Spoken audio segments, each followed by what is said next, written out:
Hello and welcome to Patrick Come Lately Talk Radio. This is Stefan, your host, British by birth, American by choice. The Founding Fathers crafted some remarkable documents that led to the creation of a great country founded on liberty and self-reliance. I have lived in the Euro-socialist nightmare, and I'm doing what I can to return this country to the vision that the Founding Fathers gave us.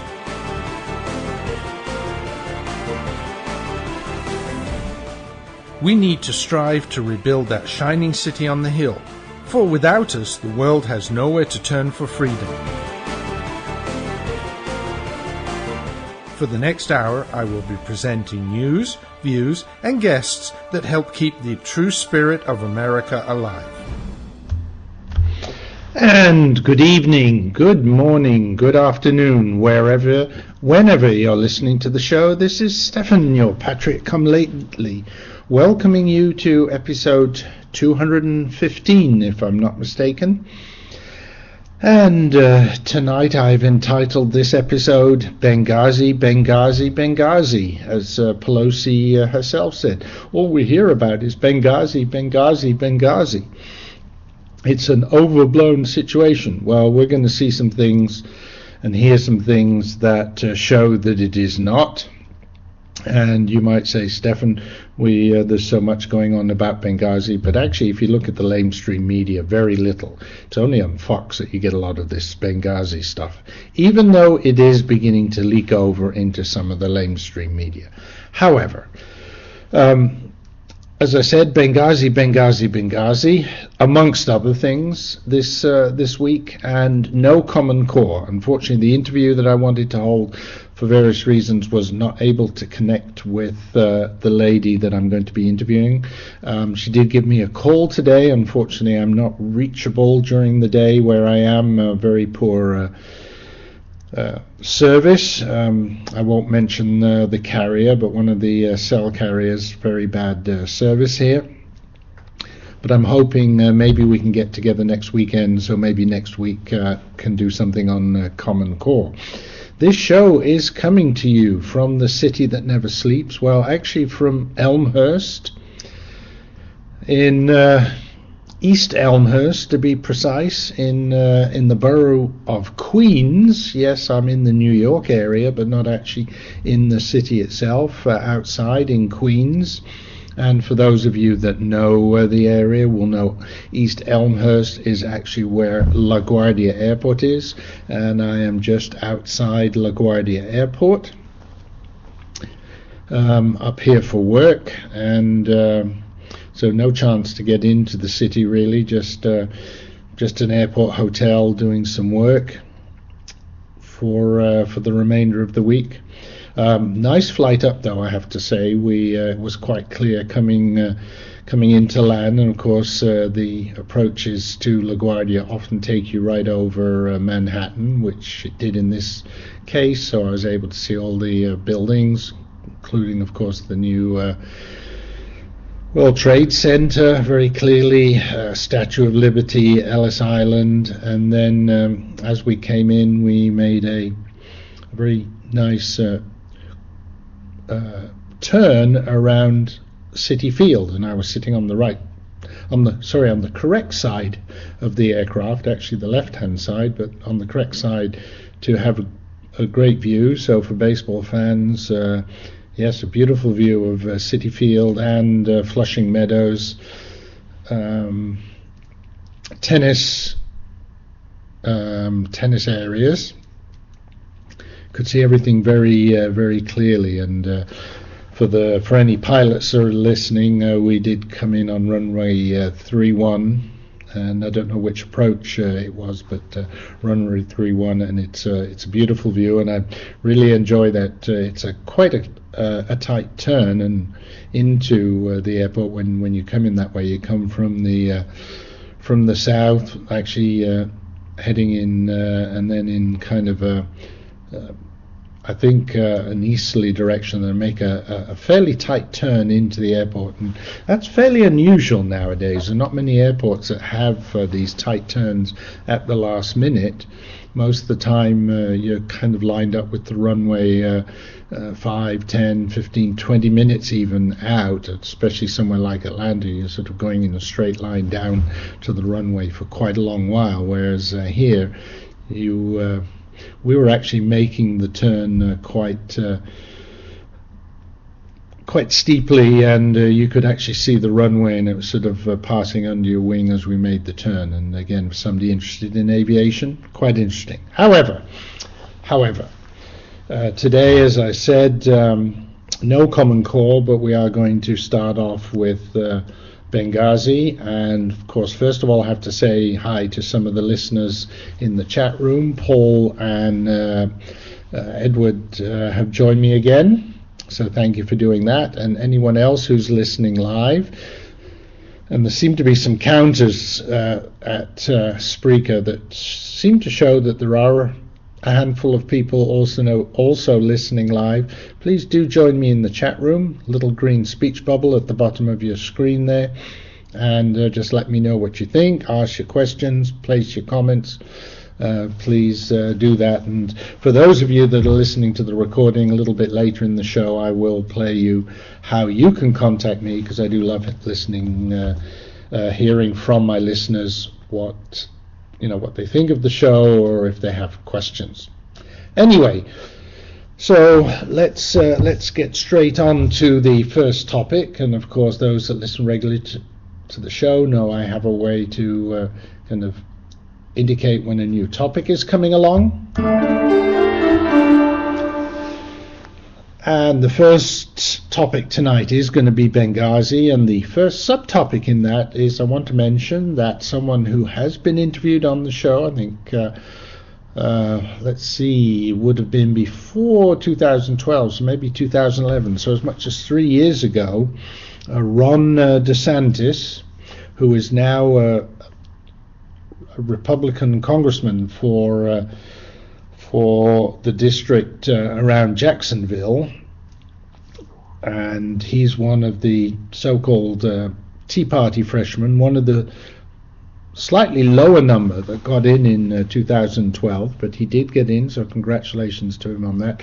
But he has turned out to be one of the Tea Party people who has not been corrupted by the GOP establishment in DC. I want to commend him for that, and he continues to attack the Obama administration, but also indirectly the GOP establishment, specifically over the lack of transparency about what happened in Benghazi on 9/11 of 2012. And remember, folks, that's a year and a half ago. In a news report that was published on the Shark Tank, which is a very good Florida-based political blog, it was mentioned, and this posting was actually about 10 days old, so this was before certain developments occurred, but DeSantis stated that an independent select committee investigation should have been established by the House to thoroughly investigate the Benghazi attack and all the cover-up afterwards. He said they made a concerted effort to blame this event on an internet video, and we now know, of course, there was no legitimate intelligence tying a YouTube video to what happened there. And so he mentioned that Speaker Boehner had not done anything about designating a select committee. Well, in the meanwhile, of course, things have caught up with us, and just a few days ago, Boehner actually decided that the time had come to actually designate that select committee, and I'm very pleased to see that the old young bulldog, Trey Gowdy, has been appointed as the chairman of that committee. It's supposed to be a bipartisan committee, but the Democrats have already threatened to boycott it. Who's the party of no now, right? Well, we know all along that they're the party of no. Look what goes on in the Senate with Dingy Harry just saying no to everything. but thank goodness that Trey Gowdy will lead it, and we'll see he can lead it without the Democrats if they don't want to participate. That's up to them. So maybe we're getting somewhere finally. And one of the comments that I really like was one that was made also, I think, probably a couple of weeks ago. This is Krauthammer, again on Fox News, saying that the Ben Rhodes email, which is the smoking gun document, the new smoking document, Benghazi emails, is a classic cover-up of a cover-up. And I think that really explains it 100%. It's a cover-up. It shows a cover-up of a cover-up. And if we thought that Watergate and the cover-ups there were bad, then I think that this is at least twice as bad, because it's a cover-up of a cover-up. And just amazing how much is going on. And now we have, of course, the infamous exchange with Brett Baier on Fox News, where Vitor called Brett a dude and said, "Oh, this is 2 years ago. Dude, forget about it." In other words, how they can be so crass, it's absolutely unbelievable. Well, why am I raking up Benghazi? And I could quite expect and understand if some of you said, well, yeah, Benghazi, that's all we hear, Benghazi this, Benghazi that. There are some, as I said at the beginning of the show, there are some aspects that I feel do need to be reinforced, and especially going into this select committee, people should start calling their representatives, especially if they're lucky enough to have people from their district or their state who are participating in the select committee. Telephone them and make sure that they do the right thing and that they don't cover up. I'm going to talk about some covering up that's being done, and some real, what shall we say, shielding, shameless shielding of King Barry. But anyway, so one of the things that I think I may have mentioned last week, but I want to reinforce this because I think it is a message that is of absolute paramount importance. What happened in Benghazi, to a certain extent, what Hillary says is, what difference does it make now? It happened. What we need to find out is what happened before it happened. Why was there no security there? The fact that it happened, and whether or not those poor people could have been rescued, lots of stories about that. Yes, that should be investigated, but that's not the real story. The real story is who took the decision not to allow security before this happened, and after it happened, who was actually responsible for the spreading of the lies, and who took part in that. And we can see, in terms of taking part in the lies, it went very, very, very high up the ladder, all the way to the top of both State Department and the White House. And of course we know who's at the top of the White House. But let's have a look at some of the things that came out with that smoking gun email of Ben Rhodes. And basically the prepping that they were doing for Susan Rice, what they wanted to do was to underscore that these protests are rooted in an internet video and are not due to a broader failure of policy.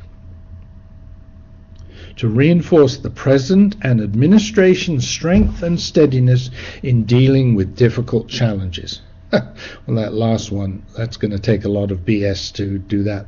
But the first one, really, to underscore that these protests are rooted in an internet video and not a broader failure of policy.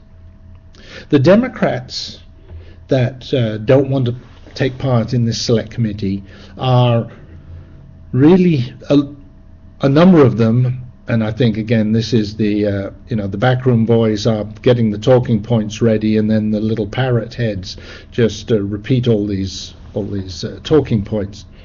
And one of the major talking points is, well, it's the Republicans, they're the ones that are politicizing the Benghazi affair.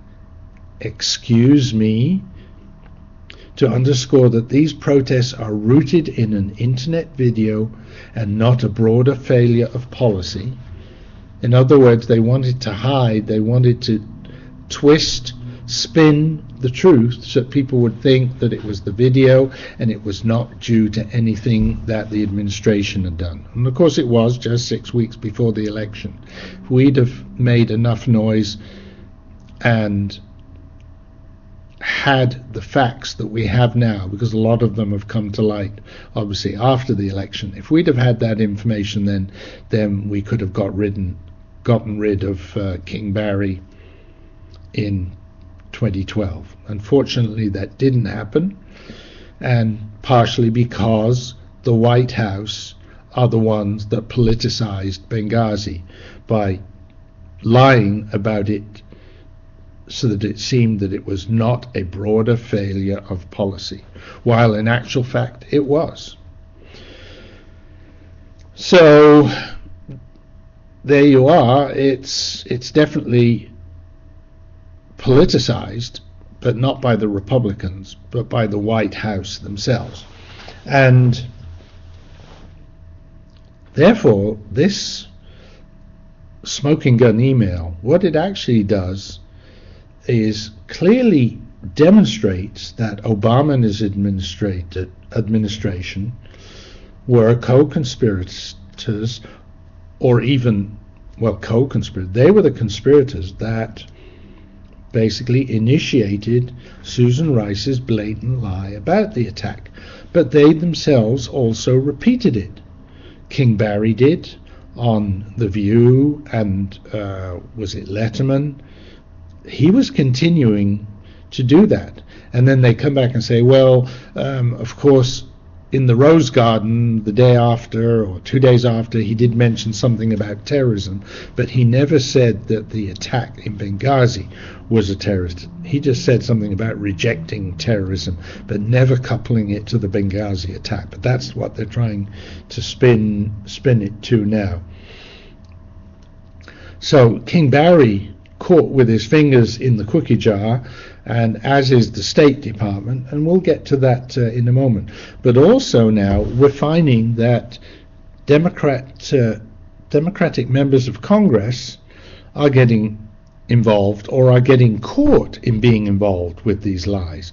And the one that pleases me the most is the fact that Alan Grayson is now being called out by his Republican congressional opponent. Well, he's not officially his opponent yet because there is still a primary to be run, but it seems that Jorge Bonilla is probably leading the pack on the Republican side, and Jorge called out Grayson for being shamelessly involved in trying to shield King Barry's administration from any accountability.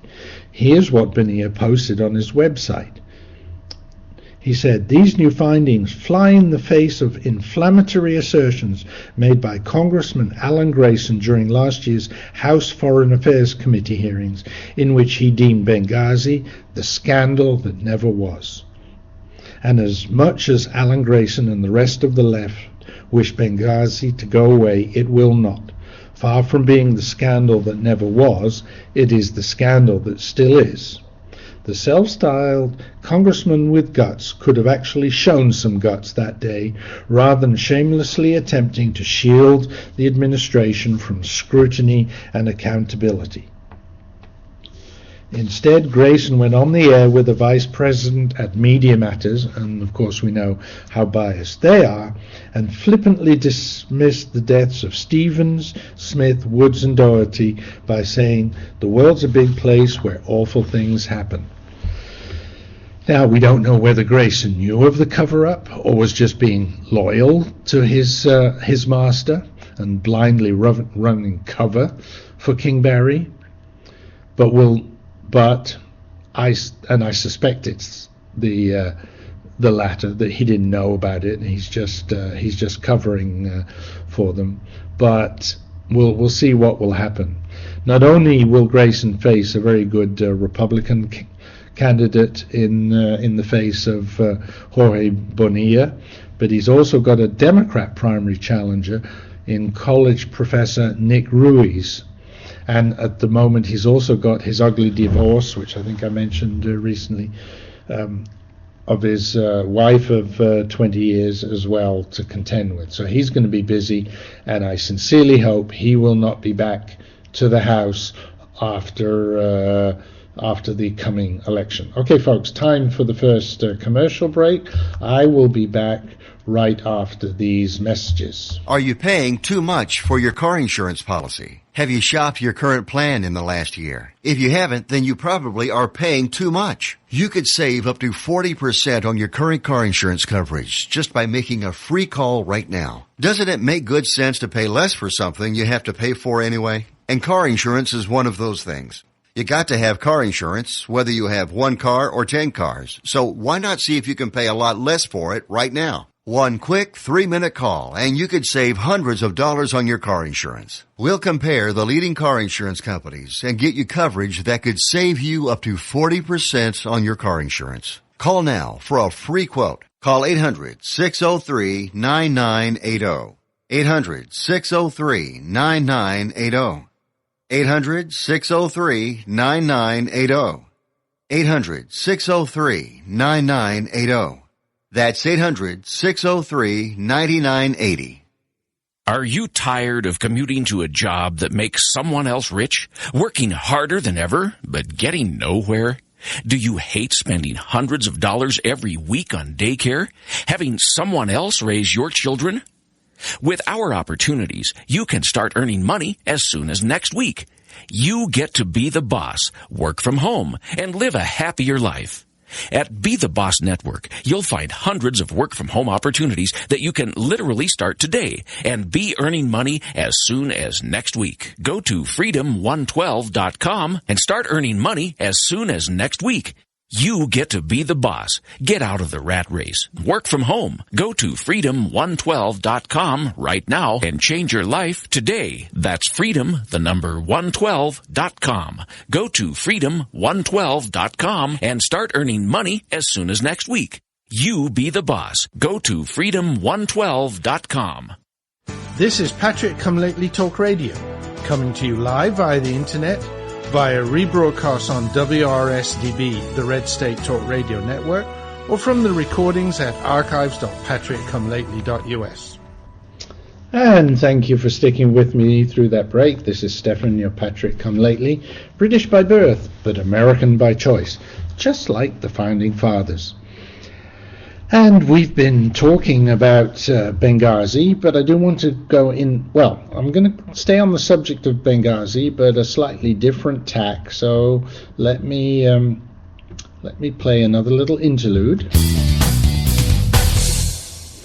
And this next topic, as I said, is still related to Benghazi, but I'm rather pleased to be bringing this one to you, and this one is perhaps a little less known, but is really worth spreading.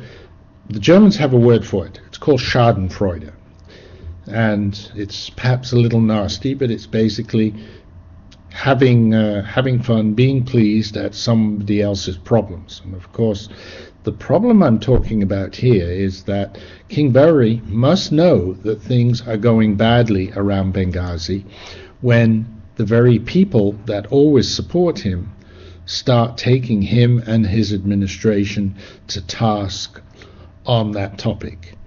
And none less than the Morning Joe crew at MSNBC, yes, that's right, the acolytes of Obama on broadcasting, MSNBC, Morning Joe, were shredding Jay Carney on Benghazi.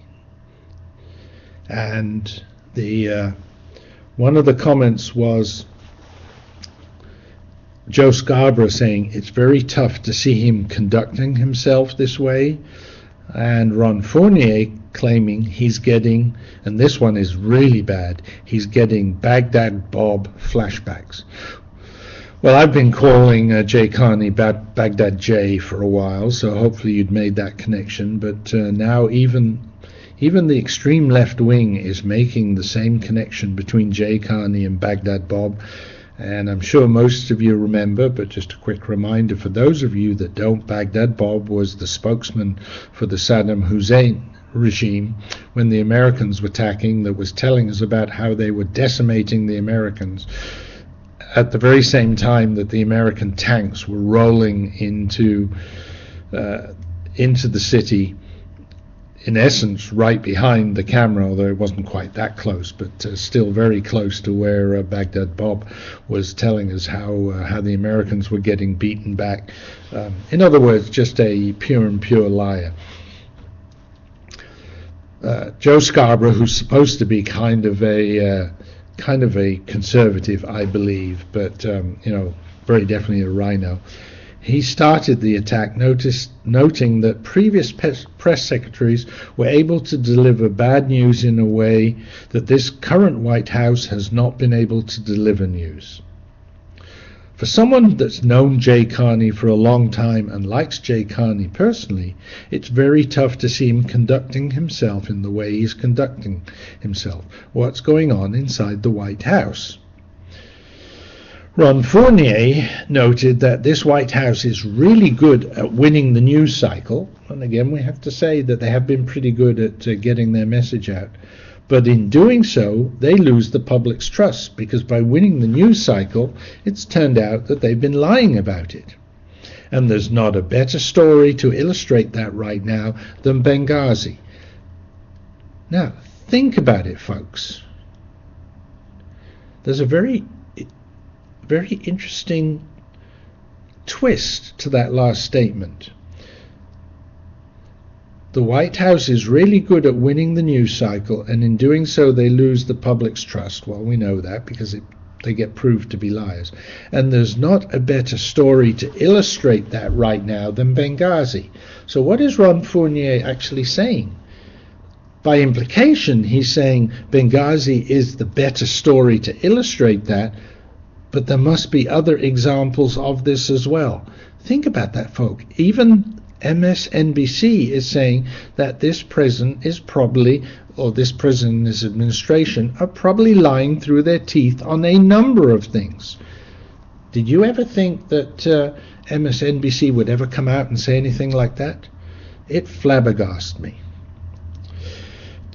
To continue, Fournier said, these issues splash over to the president's credibility across the board. Yes, even when Jay Carney lies, everybody knows he's lying on behalf of King Barry. And I think this credibility issue is why, and not just on Benghazi, is why his numbers have been coming down. Oh yes, and his numbers are plummeting. Even NBC's David Gregory, so this is not MSNBC, but NBC's, refused to admit that there was any evidence of dishonesty in the administration's immediate talking points after the attacks, but couldn't explain why the email revealing the talking points were politicized only surfaced this week. He asked, this particular memo, for instance, why did they hold that back? Of course it was related to Benghazi. I think it creates more problems.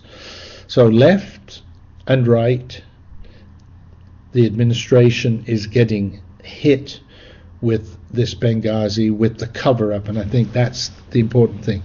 What brought down Nixon, not Watergate itself, not that, it was the lies around Watergate, it was the covering up of Watergate after the fact that brought down Nixon. And if King Barry had not had the skin color that he has, I think he would have been indicted, impeached in much the same way as Nixon was, or at least would have been if he hadn't have resigned, and he would be close to resigning. But with the color of his skin, people are afraid to do anything. And let's just be very clear on that matter. That's exactly why he can get away with a lot more.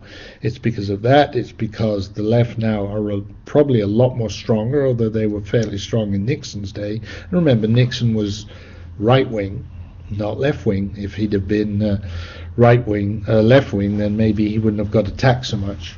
But that's another reason why this person can get away with what he gets away with. Okay, folks, time for another break, and then we're going to talk about someone else who's probably going to get affected by this Benghazi. And I'm not talking about Princess Pelosi.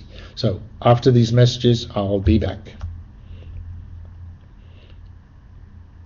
Limited time offer, 24-month commitment and credit qualification required. Cancellation fee, auto pay, and paperless billing and other restrictions apply. If you can't see the difference, why pay the difference? Switch to Dish for the best deal in entertainment. Only Dish brings you the best in entertainment for less than $20 a month. Cut the cable and don't get directed. Switch to Dish because at just $19.99, Dish saves you every time you turn on the TV. It's so simple. The same channels cost less with Dish. So since you can't see the difference, don't pay the difference. Switch to Dish for the best deal in entertainment. Get premium movie channels free for 3 months, starting at just $19.99. Dish saves you every time you turn on the TV. Call now to save with Dish. Dial 1-800-865-5017. That's 1-800-865-5017. The same channels for less than $20 a month. Dish. Call 1-800-865-5017 for details.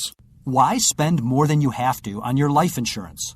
Did you know that term life insurance rates have fallen over 60% in the last 15 years? At the Life Insurance Quote Line, we monitor the rates, features, and financial strength of hundreds of life insurance products.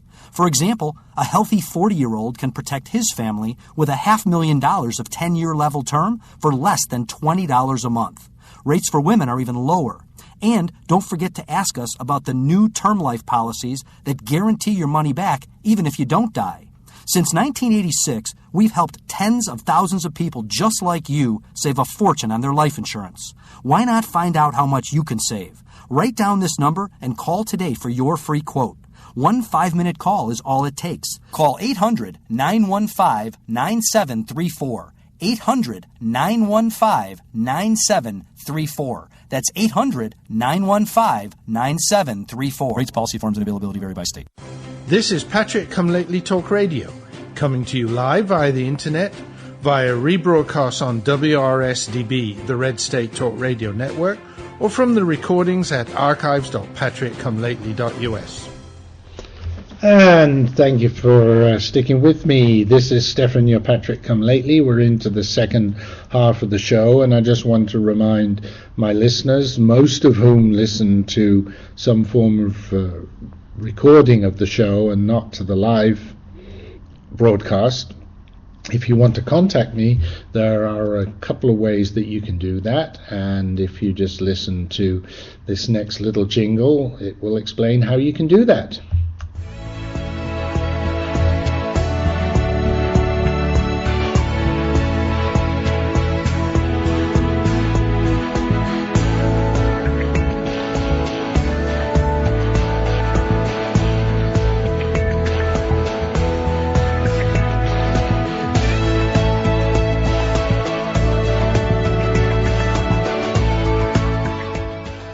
Like to comment on any of the topics discussed on the show, please email me via stefan@patrickcomelately.us or go to the show's website www.patrickcomelately.us and click on the contact button. You can also write your comment on the show's Facebook page. Just search for Patrick Come Lately Talk Show in Facebook.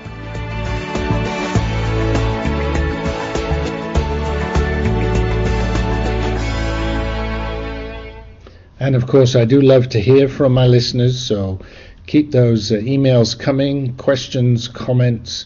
You agree with me, you disagree with me, please let me know. Love to hear from you. Okay, obviously time to let you know that we're going to go to a new subtopic, but it is still part of Benghazi, and I want to play another little not a little sound, but just to let you know, because I think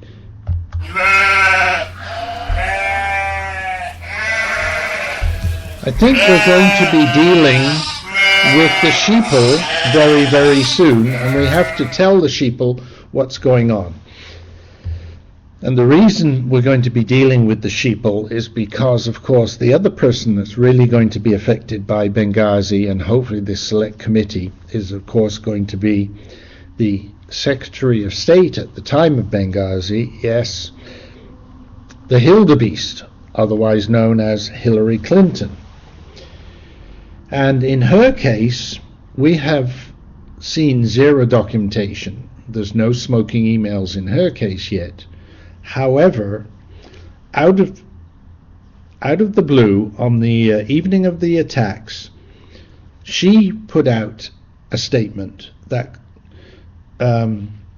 raised the notion that the attacks came as a response to inflammatory material posted on the internet. Well, where did she get that information? Now, all the material that had been released by the administration to date, and some of that this posting, it may have been a little bit before very recent stuff, but there are no notes, emails, or drafts of her statement in any way similar to the back and forth email chain which was released last year, which showed how the CIA talking points evolved during 3 days of interagency discussion. So where are Hillary? Did she just all of a sudden dream this up?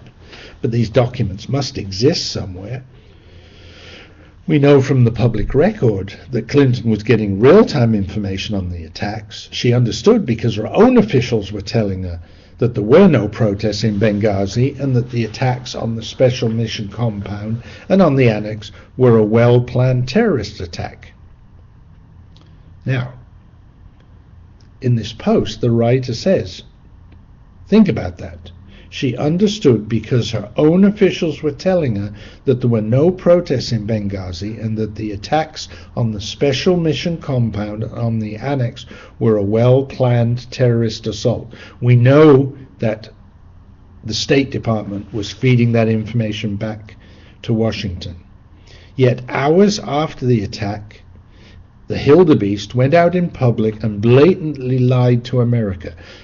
What is even worse, when the bodies came back, she passed on that same lie to the families of those that were killed. Now, whether or not this lie was a decision made by Clinton herself, or if she was simply doing what Obama told her to do, and believe me, I cannot expect that it would be anybody less than King Barry telling her what to do, because she wouldn't just do it because some minion at the White House told her. We may never find out, whether it was off her own bat or whether she was just doing what dear leader told her. But whatever it was, she blamed the video, and she was the first top official to do it. And that's what I want you to remember and to talk to people about. Remember that. She was the first one to actually lie, whether or not it was at the behest of anyone or not, but she was the first person to lie. Think about that. And she wants to be President of the United States? I think not.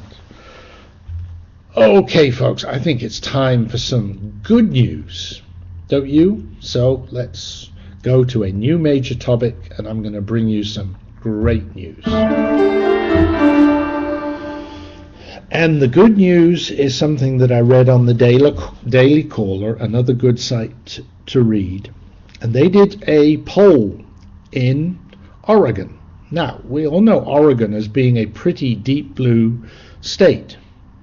And yet at this time, Oregon is more than purple. It's actually flashing red.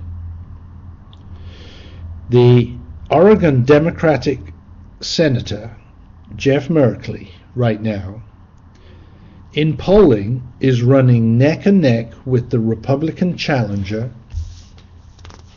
who is Monica Waby. In the poll, Waby received support of 40% of the respondents, with an additional 5%, so that's almost 45%, saying that they were leaning towards supporting the first-time candidate. Merkley, who was elected to the Senate in 2008, garners the support of just 39% of those polled, with 2% saying they lean towards supporting him, so 41. So that's already a 4-point difference. And remember, one of the things that many pollsters, takers, and people like Larry Sabato, who don't necessarily do polling but interpret and analyze the polling, and one of the things they say, if you're an incumbent and your numbers are below 50%, you are in trouble, because there are 14% of the voters who said they do not know whom they would support, and experience tells us that in actual fact that 14%, a lot of them tend to not vote for the incumbent. So according to the company that took the poll on behalf of Daily Caller, the poll shows that the Senate race in Oregon is very much in play for Republicans. Wow, who would have believed that? Folks, that is really good news, don't you think? Now, the poll asks a number of other questions, including Obamacare, what they thought of Obamacare, and a majority of the voters thought that it was a mostly failed venture. 46% of respondents said Obamacare and Cover Oregon were failures, while 17% said they were successes, and 37% said they were somewhere in between. So somewhere in between means they're not a success, and so if you take the 46 and 37, I mean, that's 83% saying they're from kind of in between success and failure to failure. That's not good. The Democratic governor, John Kitzhaber, looks as if he may be fighting an uphill battle with his re-election contest against the Republican that's challenging him, Dennis Richardson, with both men receiving 40% from respondents. And again, that's the incumbent tends not to get the swing voters in the middle. Not good. So this is this deep blue state, Oregon, very, very left-wing, and yet the Republicans are very strong there. Now, in the end, who knows? Merkley may make it. Kitzhaber may make it, and they may get re-elected. But with a swing that large, can you imagine what kind of difference it's going to make in other parts of the country? Boy, I really am looking forward to the election. It could be very, very good. Now, earlier polls have always shown Wabe within striking distance of Merkley. However, Merkley's campaign recently tried to leak an internal poll that showed him running away with a 20-point lead. Excuse me, Merkley, are you following the lead of dear leader and just lying about things? Now, Wabe still has to defeat State Representative Jason Conger for the Republican nomination, but she has a considerable cash advantage over her Republican opponent and was recently endorsed by Mitt Romney. Now, he's establishment GOP, bit of a question mark about that, but then again for Oregon, probably very good. And the pollsters say, watch this race very closely. It could be very, very interesting. Okay, folks, almost time for the final commercial break of the evening, and then we'll be into the last section of the show. And yeah, continue to have some good news, and maybe even a bit of time for something very bad about the Republican establishment. So folks, once again, stick with me through this break, and after this break we will we'll get to the new topics.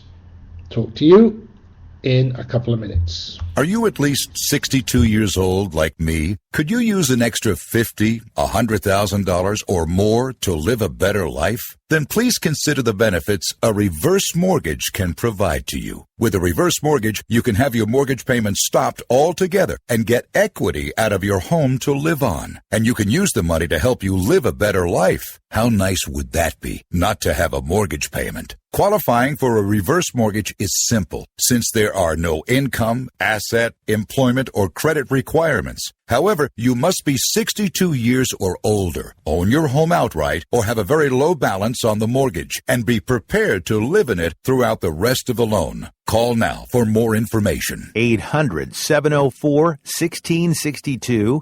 800-704-1662. 800-704-1662. That's 800-704-1662. I will never forget the day my son Jeremy told me he hated me and slammed the door in my face. I'm behavioral therapist Janet Lehman. Behavior problems can turn the child you love and your life into a nightmare. That's why my husband James and I created the Total Transformation, the step-by-step program that shows you how to fix the worst behavior problems and get your child to respect and listen to you again. No matter what the behavior, defiance, backtalk, angry outbursts, disrespect, we can help you stop it. Now you can get the Total Transformation for free. All you need to do is get the program and let us know how it works for you. You can keep it forever for free. Limited number of free programs available. Call now. 1-800-259-1409. 1-800-259-1409. 1-800-259-1409. That's 1-800-259-1409. This is Patrick Come Lately Talk Radio, coming to you live via the internet, via rebroadcast on WRSDB, the Red State Talk Radio Network, or from the recordings at archives.patrickcomelately.us. And welcome back to the last segment of the show. We've got some more interesting information here, some bad news, good news kinds of things. So let's just quickly put in our interlude. And let's see what we can squeeze in these final minutes. Well, first of all, the bad news, good news. And this also comes from the Shark Tank. Like I said, a very good blog written by somebody, Javier Manjarres in Florida. Recommend that blog. The SEIU schemed Americans out of millions in Michigan. And this is something I think I'd mentioned probably a couple of years ago, that the SEIU had lobbied to have even unpaid family members caring for elderly parents, having them classified as home health care workers. So in other words, whether or not you're actually doing it for a living, these people were classified as home health care workers. Now, because they were home health care workers, that meant that Michigan is a union state, so they had to be a member of the union, and therefore dues were automatically collected from the care recipients' Medicare or Medicaid checks. So they were taking money from people who needed that money for health care, just to pad out their own coffers. Well, guess what happened? They were taken to court, and it was decided that these people did not have to be home healthcare workers as such, and did not have to be members of the union. And the organization that was supporting them, and that basically took the SEIU to court, said they are not public employees and this whole scheme was not proper. It was an underhanded scheme to get these people in the union and to get their money. The SEIU is said to have received nearly $35 million from Michigan's elderly and disabled over a period of 2006 to last year. So that's almost 7 years. Now, there were almost 60,000 residents classified as home-based workers, even though they were not getting any pay for it. As soon as they heard that they didn't need to pay because that classification was wrong, over 80% actually made sure that the paying did not continue. So it shows people didn't really want to be in the union at all. This was just an underhanded ruse, but as we know, the left does those kinds of things. Okay, let's see. Do we have some more good news for you? I think we do. Yes, we do have some more good news. So, and what I'd like to do is congratulate the new chairman and new vice chairman of the Osceola Republican Party. Osceola County in Florida, that is. That's where I used to live before we moved away recently. And both of these people, the chairman and vice chairman, are also members of the Greatest Celebration GOP group, which I was also a member of. And I do know both of them. Amparo Oxner, who's the wife of the chairman of the Greatest Celebration GOP, and Jed Sewell, the vice chairman. And Jed is also someone who has been interviewed on the show when he was running for elected office in Osceola County. So congratulations to them. And if you want to hear Amparo speaking, she will be at this Thursday's meeting of the Celebration GOP. So if you're in that South Orlando, Osceola, Kissimmee Celebration area, do go to the meeting. It will be at the 851 building, for those of you that know Celebration, the 851 building, and she'll be talking about the direction of the GOP in Osceola County and in the community. And go to the meeting because they are also laying plans on how the Celebration GOP can have an impact on getting conservatives elected in the county, state, and country. So if you can't go there, if you need directions how to go there, look, do a Google on Celebration GOP Florida, and you'll find their website, and I think there are directions, if I remember rightly, on the website there. So that's some more good news, and congratulations to those folks. Well, we've got a little bit over a minute, so one piece of bad news very quickly. This comes from Eric Erickson, who's a host, a radio talk host on the radio in Atlanta, where I now live, but also runs the Red State blog on the internet. And he's got a news piece about the fact that the Republican establishment would rather lose Nebraska than support conservatives. And this is talking about the primary elections for the Senate seat in Nebraska,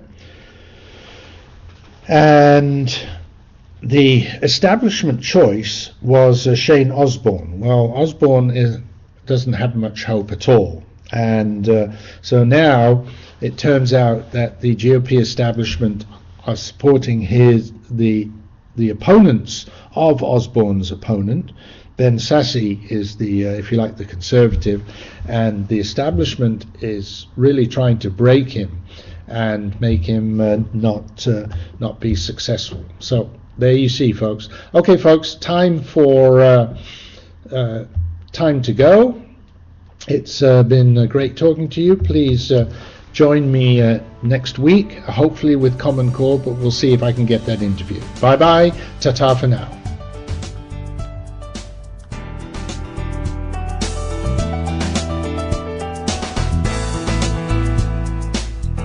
Thank you for listening to the show. I hope that you enjoyed tonight's topics. Whether you listened live, to a recording, or to a rebroadcast, I appreciate the time you share with me. We need to spread the message of liberty far and wide, so please tell your friends and family about the show. Thank you for helping to keep the beacon of hope burning. This is Stefan, your Patriot Come Lately, signing off. God bless America, and remember, L3, long live liberty.